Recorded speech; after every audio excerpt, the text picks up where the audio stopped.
Tere kallis kuulaja, minu nimi on Maigi Varusk. Ja mina olen Alla Vinitšenko. Ning sa kuulad raadiot Roosa Raadio. Haara kohvitass ja tule õpetajate tuppa. Tänases saates võtame luubi alla õpetaja võimu ja autoriteedi. Ja arutleme piiridest ning vastutusest. Nii et keera raadio valjemaks ja mõnusat kuulamist. Tšau Alla. Tere Maigi. Mul on sulle jälle üks küsimus nagu ikka. Kas sa tunned õpetajana, et sa oled austatud ja kas sa tunned, et sa oled autoriteet? Oi, seda saab tunda. Jaa, no muidugi. Ei, ma mõtlengi. On päevi, kus ma seda tunnen ja on päevi, kus ma seda igatsen. Igatsed? Ei, no ma lihtsalt siuke sõnade mäng, eks ole. Aga et kas ma olen austatud ja kas mul on autoriteet? Jah. No vot, see on vahepeal, see sõltub väga sellest, kuidas ma olen ennast kehtestanud ja milline on selle päeva tuju või tähtede seis ka. See väga palju minu arvates mängib rolli. Vahepeal ma ei teadvusta, et mul see on, et mul on see autoriteet ja siis on mingisugune hindelise töö loomine ja õpilane tuleb minu juurde ja küsib nagu minu heakskiitu või kiitust. Ja siis ma saan aru, et mul on võim. Et võim, ta tuleb sellega minu juurde, et järelikult. Ja sellel hetkel nagu siuke reality check, et jutt. Et see on ju, oleneb küsimusest, aga see võib mulle väga tähtis, eks ole. Ma olen ennast kõrvalt vaadanud ja ma tunnen, et mul on järjest enam nagu vaja seda võimu klassiruumis, aga see võim on kuidagi negatiivne sõna. Võib-olla nagu seda kontrolli või korda, see on veel hullem, veel vanakoolikam. Aga mina tunnen, et minul on seda vaja, et toimuks õppetöö. Kas seda saab või seda tuleb välja teenida? See on teine küsimus. Või kas seda saab niisama ainult sellepärast, et sa oled õpetaja? Ei, mina arvan, et on teatud, ma ei tea, kas isikuomadused, aga mitte ainult, see on õpitav ka. Mina arvan, et on võimalik ka see välja teenida. Oleme ausad, Maigi, me ei ole ka need õpetajad, kes me olime 10 aastat tagasi, kui me alustasime. Läksid klassi ette, ma ei tea, kui jalg ei värises hääl, ja sa ei osanud teatud asju võib-olla ette näha. Ja see on täiesti okei ja aastast aastasse sa ju tegelikult täiendad, kasvad ja koged. Aga näiteks mulle meeldis Toivo Niibergi üks materjal, mida on veebist leitav siis, kus ta siis toob välja näiteks, et milline on see autoriteetne õpetaja. Ja tal on väga hea siuke nagu loetelu tehtud ja vaata, kas on äratundmist, Maigi? Nii, et autoriteetne õpetaja on järjepidev. Tal on selged, kindlad piirid, kuid ta ei liialda.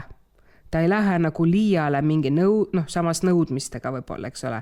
Nii, teine, õpetaja aktsepteerib lapsi sellistena, nagu nad on. Ja läbi selle ta saab õpilaste tegelikult usalduse.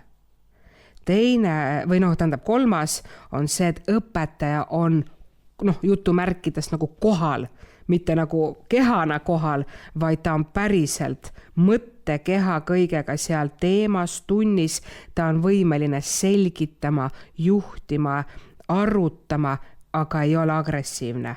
Et see ongi see, et oled kohal, aga ei ole agressiivne ja vaata, see Toivo Niiberg ütleb ära ka, et see enesekehtestus õpetajal hakkab klassist esimesest tunnist, esimesest minutist. Et see on nii ja ma mäletan, mina tööle asusin, see esimene asi mul oli alguses oli 5 kuldreeglit. Ma ütlen sulle, et tänaseks on järel 3. Mis sul järel on siis? Et pea tähtaegadest kinni, austa kõnelejat ja ole aus. Ole aus, nõus. Ja oled sa nõus jagama ka neid, mis sa ära oled kaotanud? Jah, et ära hiline, midagi ei mäleta, kusjuures, ma pean natuke meenutama. Asjad, mis järelikult ei olnud ikkagist... Enam ei ole. Ma ei tunne selles koolis enam vajadust, et need teisi oleks. Et jah. Sa tõid hästi välja selle piiride asja, et kui sul on olnud 5 kuldreeglit, siis mul on ka olnud nagu aja jooksul selle kehtestamise või autoriteedi loomisega või võimu hoidmisega nagu mõned reeglid ja üks on alati olnud see piirid. Ja mul on kuidagi peas alati see, et ära lase pikki vahet lühikeseks. Aha. Ehk siis sõidetakse sulle tagant sisse. Ja võib küll, et mul on ette tulnud seda. Üks minu nagu see kuldreegel nii-öelda, et pikki vahe. Aga nende piiridega seoses on nagu see, et ma olen nagu ka leebunud, nagu sa ütlesid aastatega, et enam võib-olla nii jäike ei ole Maigi Varus kui varem. Aga autoriteet ja võim selles suhtes on väga-väga ohtlik asi koolis, kui seda kuritarvitada. Et me oleme siin kuulnud ju viimasel ajal ka, et kuidas õpetaja, väljendusest räägib tunnis mingit täielikku kägu, on ju. Ja, sul on vabadus ju väga suur, olgu meil on ainekava, meil on riiklik õppekava, kõik asjad, aga tegelikult mis võtmes sa midagi esitad. Mul on seda varem ka toonud näiteks ajaloost, kas me räägime Punaarmeest kui okupandist või me räägime Punaarmeest kui vabastajast. Tänapäeval on veel see ajaloo käsitlus mõnes piirkonnas Eestis selline.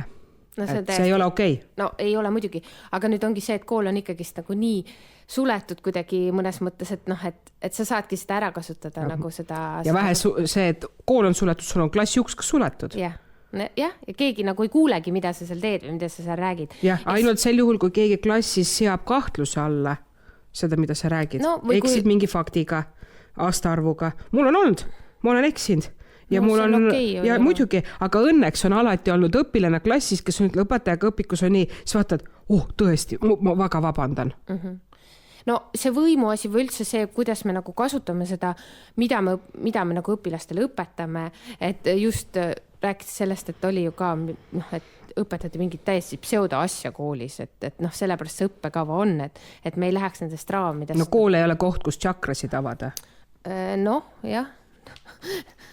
Mõne arvates juba hakkab olema. Ma räägingi, et see ei ole. See on kohutav, ärme sinna, loodetavasti veel ei jõua sinna. Et see autoriteet või kuuletumine on ka ju eelmisel sajandil olnud juba väga aktuaalne teema. Õpetaja, õpilane, kas õpetaja, see, et ta on lihtsalt õpetaja, kas kõik peavad temale alluma.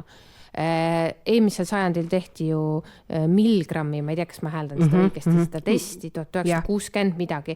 No see test pärast, ma uurisin seda natuke, oli väga nagu selline esiteks jõhker test, aga ma kohe räägin sellest testist ka, aga seal testis esiteks kutsuti inimesi raha eest osalema ajalehes, ehk siis selles suhtes valim juba muutus. Teiseks, mis pärast kriitika alla tuli või praegu on kriitika alla, et seal oli siis ainult mehed. Keda testiti? Jah, ainult mehed ja kolmandaks oli seal vist veel midagi, et mingi asi oli, aga test ise nägi välja selline. 1961, ma rõhutan. 1961, jah. Et oli õpetaja ja oli õpilane. Õpetaja roll oli siis inimesel, kes oli kutsutud raha eest testis osalema. Ja. Õpetaja luges ette mingi arv sõnu, näiteks koer, kass, valgusfoor ja õpilane oli teises ruumis läbi mikrofoni või selle ja pidi kordama. Ja kui ta vastas valesti, siis andis õpetaja õpilasele elektrilöögi.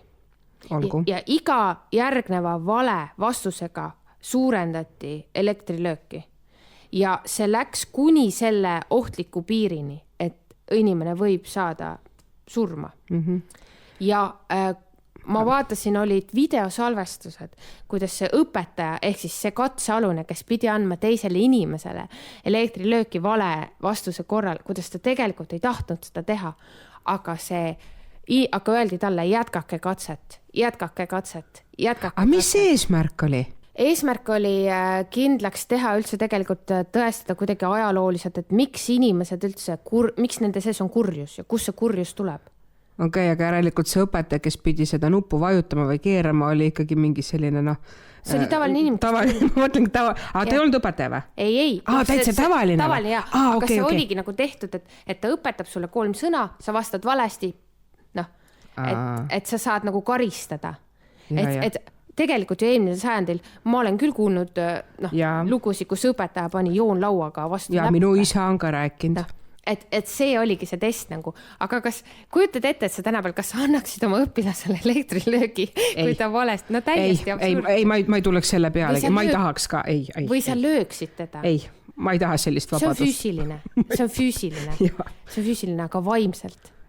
Et ka vaimselt sa tegelikult, kas sa nagu, kui õpilane vastab nagu, et sa nagu... Tead, mul on olnud olukordi, kus no vaata see, mis sülg suhu tõi, korraks on, no tähendab üle huulte lipsanud ja ma olen tajunud, et oi, nüüd võis see olla nagu vastik. Ma olen ka seda teinud. Ja ma ei tea, kas kõikidel kordadel, aga ma olen enamasti läinud õpilase juurde või seal samas kohe vabandanud. Vot see tunnista siis viga, vaata. Me oleme kõik inimesed, mingis olukorras emotsioon käib üle või on siuke situatsiooni mingi nali, aga nii kui ta sealt suust välja lipsab, ta on läinud, vaata. Ta on läinud. See on küll läinud. Ja vot sõnu tagasi enam ei võta ja need sõnad võivad teha haiget. Et vot see on ja. See on üks pool. Kas ka teistpidi on? Kindlasti on. Et selles suhtes siin samas üks video, mida me ju sinuga vaatasime ja analüüsisime, seal tuleb ka välja, et 35% õpetajatest on ise õpilaste poolt kiusu tajunud. See on ikka enneolematult kõrge number, Maigi. Mida tähendab kiusamine? Vaata, kiusamine on ju korduv tegevus. Absoluutselt. Et see ühe korra keegi ütleb sulle halvasti, see ei ole kiusamine või ütleb... Ma ei tea, ma arvan võib-olla see tunni alguse venitamisega, ei tule klassiruumi. Näiteks teed klassi lahti, ei tule. Ja mitte sellepärast, et nad ei ole märkanud, vaid see on mingi kokkulepitud diil neil. No seal videos oli ka, et hakkas nagu vastu, et ei, ma ei tule. Ja seal oli et õpetaja kutsub õpilast esinema, õpilane ütleb, et ma tänan, aga ma ei soovi täna. Lõpuks ma ei viitsigi, lisab juurde. Et selline et näitab oma võimupositsiooni jälle, et seal on võib-olla see nagu libisenud, nagu hoopis, ma ei ütle, et mingi leeri, aga õpilase kätte või õpilaste kätte. Aga seal videos, mida me vaatasime, ütles ka õpilane sellise lause, see näitleja nii-öelda õpilase rollis, et mina olen klient ja sina oled teenindaja. Ja umbes et mina olen klient, mina tellin muusika. Et tõepoolest, ma olen ühes koolis seda ise ka omal nahal tundnud ja ma nagu olen arutlenud selle üle endaga väga pikalt, sest ma olen klienditeenindusest palju töötanud ja ma too hetk nägin ka enneolematult palju paralleele kooli õpetajana tunnis ja selle eelneva klienditeenindaja tööna siis hoopis kaubanduses ja see oli nagu, ma olen seda ise ka tundnud ja lugesin Sirbist Liisa Mureli artiklit Mõtlema kutsuv kool, kus ta arutleb selle üle väga hästi, et need turumajanduslikud aspektid, mis tungivad sisse kooli, soovita lugeda seda artiklit just, kes on nagu selles situatsioonis praegu.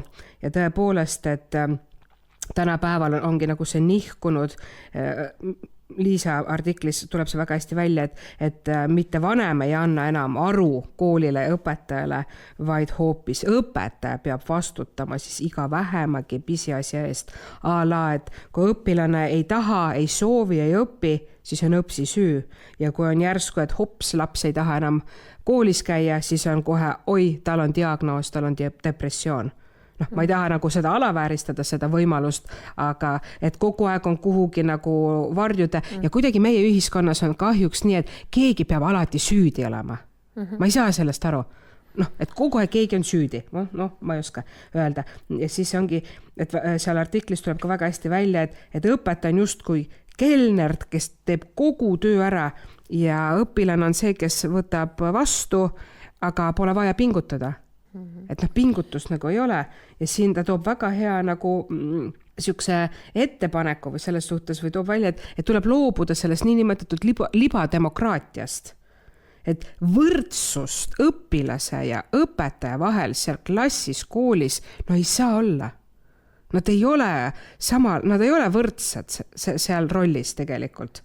See on hästi, et kas see sinatamine, nimepidi nimetamine, et kas see on juba siis siuke nagu piiride hägustumine või selle. Vot ei tea. ma ei oska öelda, mina isiklikult selle vastu ei ole, et kui nagu sind sinetatakse. Vot see austus, sul peab jääma ikkagi austus ka. Jah, õpetaja vastu sa mõtled. Ja õpetajal õpilase vastu, vastastikune. Ma tahan just öelda, et see on vastastikune, see tuleb nagu tegelikult. Ja seda on igal pool elus vaja pärast. Iga seltskonna alus. Olgu see kool, olgu see ülikool, töökoht sul hiljem. Me peame võtma vastutuse ka. Kõik peavad võtma. Õpetajal on oma vastutus, õpilasel, vanemal, ühiskonnal. Kõigil on oma vastutus. Ja kui me selle vastutuse ära kaotame või me ei õpi vastutama, siis lapsel kaob ka tegelikult lõpuks ka vabadus. Ta on see väga põnevalt seal artiklis ära seostatud. Soovitan lugeda. Mul jäi kuidagi see kõlama, et tegelikult õpetaja on kelner ehk siis nüüd see uus õpikäsitlus ütleks, et õpilane on ennastjuhtiv. Ja. Ehk siis, et annadki korraks selle võimu käest ära õppimise protsessi ajal, aga see nõuab õpilaselt pingutust. Just. Ja vastutustunnet ka. Aga seda meil ongi vaja. Vastutus olla õigel ajal õiges kohas, vastutus ära esitada oma töö ette kokku lepitud tähtajaks, sest kui palju töökohad hiljem on nii, et sa tuli täna jälle 15 minutit, hiljem 5 korda nädalas, meil on juba korralik töö. Head aega öeldakse. Ei just, et me ei saa nagu päris vati sees kõiki hoida. See demokraatia... see libademokraatia, see oli tal väga hea termin. See on hea teema, sellepärast, et ma olen nõus sellega. Et ei saa nagu kuidagi midagi lihtsalt kõik olla ühel pulgal, aga tegelikult me ei ole ühel pulgal, et õpetaja ju vastutab ikkagist õppekasvatustöö eest. Absoluutselt. Et sealt lähevad need piirid. Nüüd võib-olla seda, mida me seal videos nägime, et 35% õpetajatest on kunagi tundnud Talise uuringus vist tuli see välja, kiusamist õpilaste poolt. Aga 1/4 on tundnud kiusamist lapse vanemate poolt ja üksikutel juhtudel ka kolleegide poolt. See toodi sealt välja seal 1 minuti loengus. Et kuidas selle lapsevanema, mida sina mõistad, kui sa kuuled, et lapsevanem kiusab õpetajat? Et mis sa nagu sealt nagu välja loed, milline see võiks olla või kas sa oled kuulnud midagi, kuidas seda tehakse? Mul õnneks ei ole olnud sellist kokkupuudet, isiklikult ei ole, aga ma oletan, kuidas see võib välja näha. Mingisugused telefonikõned, kirjad, et andke aru, mis juhtus, kus on, ma tean olukorda, ma ei tea, otsitakse koolimaja pealt mingi eset taga, et nüüd palun õpetaja, otsi, leia. Näiteks, need on niisugused, aga teiselt poolt võib-olla, ma ei tea, seatakse kahtluse alla õpetaja pädevust, ainealaseid teadmisi. Seda ma olen kuulnud. Ma olen ka. Seda ma olen kuulnud ja seda võib leida ka internetist päris palju. Kindlasti. Et ma olen kahjuks pidanud see aasta korraks nägema kõrvalt sellist asja, kus lapsevanem laimab avalikult õpetajat. Kurb. Ja see, kuidas nagu ühiskond sellega kaasa läheb, see on veel kurvem nagu. Et kui ta postitas, tegi selle postituse, ta ei nimetanud nimesi. Aga lapsevanem siis tegi mingisuguse avaliku postituse kellegi õpetaja pihta. Ja väitis, et õpetajal ei ole kompetentsi. Selline. Kõik, mis saab nagu olla, et see inimene ei tohiks üldse koolis töötada. Pigem oli seal mitte see, et ta ei olnud nagu kuidagi oma võimu kuritarvitanud selles suhtes, vaid ta ei oleks nagu pädev pedagoog või pedagoogiliselt. Aga mis nagu juhtus oli see, et ta ei maininud kordagi nime, aga ta andis väga täpsed kirjeldused, et iga inimene saab aru, kes see on. Okay. Ja mis ma nagu võib-olla nagu imestasin, oli see, kui palju tuli sealt nagu kaasa inimesi. Ja see ongi see kiusamine tegelikult, mis me just Kiva koolitusel ka õppisime, et on see vaikiv kiusamine nii-öelda, et kui see nagu... Noogutad kaasa. Noogutad kaasa või vaatad kõrvalt ja seal ma nägin seda, et kuidas lapsevanem siis tegelikult nagu laimas õpetajat ja kuidas nagu... see oli tema rühm nagu inimesi, kes temaga kaasa tulid ja seda postitust jagati väga palju, ehk see nagu ulatus läks järjest suuremaks. Aga kas oli ka kommentaare, kes ütlesid nagu, et see paar okei. kommentaari oli ja mina oleks kindlasti see, kes ütleks, et see ei ole okei.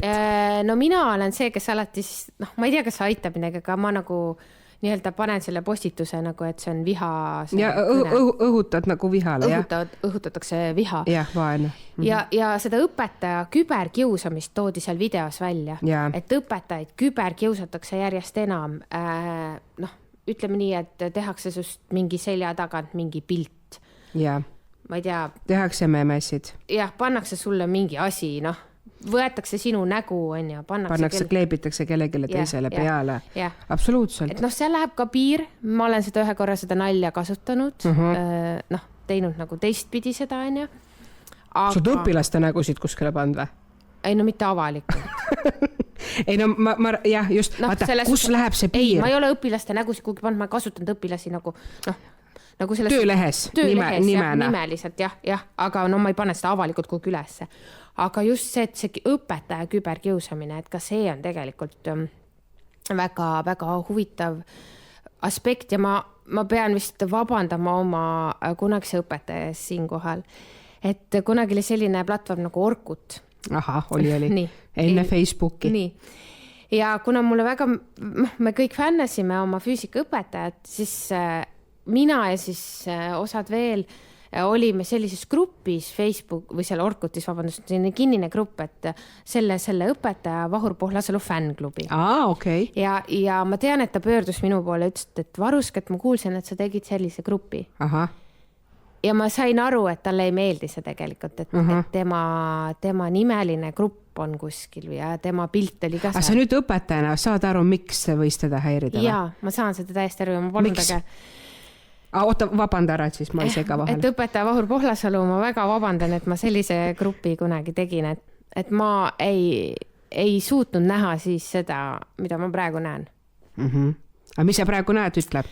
Ma näen nagu seda, et see grupp võib luua mingeid jutte, laimu, et kõik inimesed ei taha head. Meie seal grupis nagu mõtlesime head, me ei laimanud, me jagasime tema lahedaid ütlemisi. Aga see võib tekitada ka konkurentsi, kadeduse olukorda koolis teiste kolleegidega. Seda ohtu sa ei näe või? Ei, seda ma ei näe. No vaata, me töötame lihtsalt nii toredas asutuses, et me ei näe, aga mõnes asutuses võib see kindlasti õli tulla lisada. Et ma tahan lihtsalt öelda seda, ma sain selle nüüd avalikult välja öelda, et ma sain oma patu kahetsuse praegu lunastatud, et selline pihitool oli meil praegu. Väga hea, seda on ka vaja. Ja võt, siin ongi see, et olukord on tõsine. Sellega ka veebikonstaabel tegeleb sellega, et tema mitte ei jälgi ainult seda siis õpilaste vahelist kiusu, vaid ka õpilaste ja õpetajate vastu suunatud. Ja tegelikult õpilased on ju ka nüüd jõudnud see filmimise ja lindistuste olukord ka jälle seadusandlusega päevakajalises meediasse. Mis juhtudel, Maigi, me siis nüüd me ei tohi lindistada ja filmida? Ma sain lõpuks niimoodi aru, et kui sul on vaja tõestada, et õpetaja sind kiusab. Ja siis võib ka luba küsimata seda teha. Aga tegelikult kooli kodukorras on punkt, mis seda reguleerib. Ja Tõnis Lukas tahab nüüd seda siis seadustada, et ei tohi seda teha. Et ei tohi nõusolekut lindistada ega filmida. Ega filmida tunnis. Just vaata, aga see annab ju materjali selleks kiusuks ka. Aga ma arvan, kooli kodukord, ma arvan, et koolijuhid ja pidajad on ammusest aru saanud, et see on juba ammu seal sees. See on juba nagu ajast ees selles suhtes, et see on seal ees. Et ühesõnaga, kui võtta see teema kokku, siis õpetajal on võim, on autoriteet, aga võib ka natuke vastupidi minna mõnikord millegi pärast.